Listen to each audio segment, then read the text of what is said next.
and she does her act of kindness. And she finds an employee who's looking pretty upset, under distress. She finds out that this employee doesn't know what she's going to do, and she might end up quitting her job. And Laura says to her, when I don't know what to do and I'm upset, I just smile.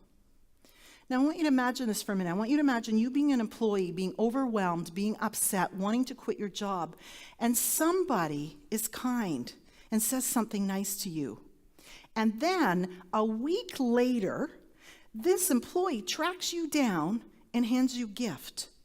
And in that gift is Epsom salts and chocolate. Well, this employee grabs Laura and hugs her and starts to cry. He says, nobody has ever treated me that way before. This is Munyan. Munyan was on Ontario Works, which is welfare, for a long, long time. Her job was to take care of her husband, who was an industrial accident, and unfortunately passed away, and she needed to go back to work. But Munyan got a job at White Oaks as a housekeeper. Now, how many of you hire housekeepers here? Anybody?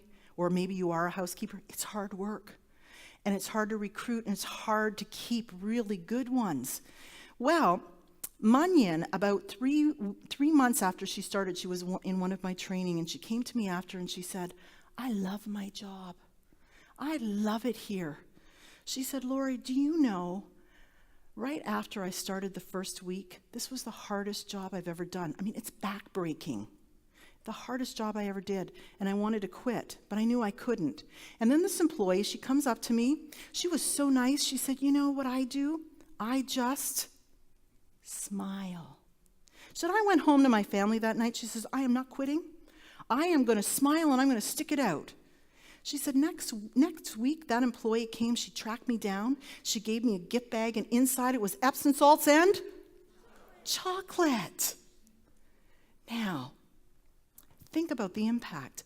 I went and I said to Laura, wow. Laura said, Lori, if you didn't give me that assignment, if I didn't make kindness intentional, I probably wouldn't even have noticed that she was upset. If you didn't make me intentional, I probably wouldn't have stopped and even had a conversation with her. Because you know what? We don't do that.